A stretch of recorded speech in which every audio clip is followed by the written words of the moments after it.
Bonjour à toutes et à tous. En ce mardi 4 juillet 2017, donc je fais cette vidéo en sachant que je ne peux pas la poster maintenant sur mon compte. Donc si je peux la poser sur un autre support, je le ferai. Si je peux pas, c'est pas grave, je le ferai quand je pourrai le faire, puisque j'ai été censuré, pour ceux qui ne le savent pas, pour avoir tenu des propos racistes.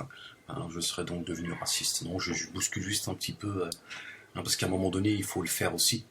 Euh, mais bon, leurs histoires de racisme, ils me l'ont déjà fait. Ils m'ont déjà accusé d'être raciste à l'égard de la communauté noire. Hein, il manquait plus que ça, donc c'est pas grave.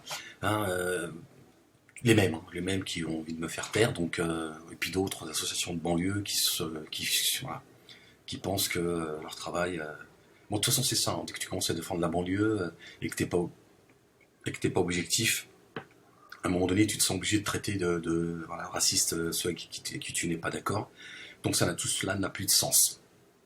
Et je continuerai tant que je pourrai, évidemment, de bousculer les lignes, parce que c'est mon travail de bousculer les lignes. Après, voilà, je m'adresse une fois encore aux gens qui réfléchissent.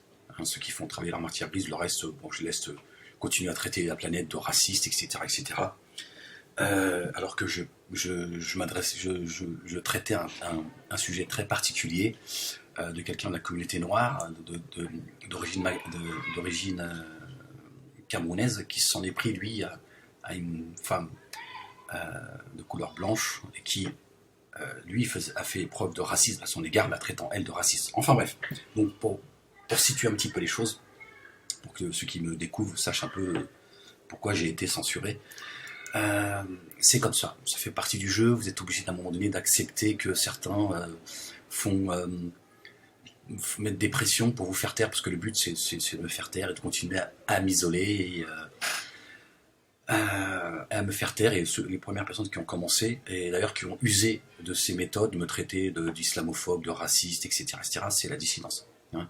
Parce que je suis en fait, le seul à rescapé en fait, hein, de cette dissidence. Ils ont laissé derrière eux que des cadavres. Hein, et quand je parle de cadavres, il y en a même un qui s'est jeté dans les rails à force d'avoir été harcelé, d'avoir découvert le poteau rose et d'avoir été harcelé. Donc c'est vous dire un petit peu. Donc d'autres sont suivis par des psys, d'autres sont finis en psychiatrie. Enfin voilà, il y a un tas de choses que voilà, je ne vais pas revenir sur la liste est longue. Et moi je suis en fait en quelque sorte un survivant et qu'on essaye de faire taire comme on peut. Et puis aussi certains évidemment sont dans l'émotion et tout de suite ils vont prendre les choses, ils vont regarder la forme et non pas le fond, même si j'estime qu'à aucun moment j'ai tenu des propos racistes. Mais bon, c'est comme ça, il faut essayer. Je suis un homme de paix, je suis pour la paix, je vais vers la paix. Et je crois que c'est aussi ce qui dérange. Donc forcément, me voyant aller vers la paix, on m'accuse d'attiser la haine. Voilà, donc je voudrais traiter un sujet assez sensible et très intéressant. J'ai eu une discussion avec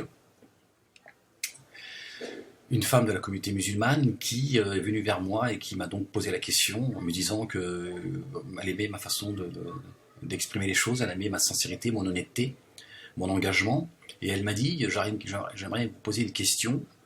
Je n'ai jamais eu de réponse à cette question, étant croyante, en respectant Dieu et son prophète. Mais en tant que femme, j'ai une question à vous poser. Peut-être que vous pourriez peut-être me donner un début de réponse, voire même une réponse. Moi, j'ai pas cette prétention. Et elle m'a dit, dans le Coran, Dieu parle aux hommes, euh, leur disant qu'ils auront des houris au paradis. Et moi, en tant que femme, je ne comprends pas cette injustice. Alors, donc j'ai discuté avec elle, on a beaucoup échangé sur le sujet.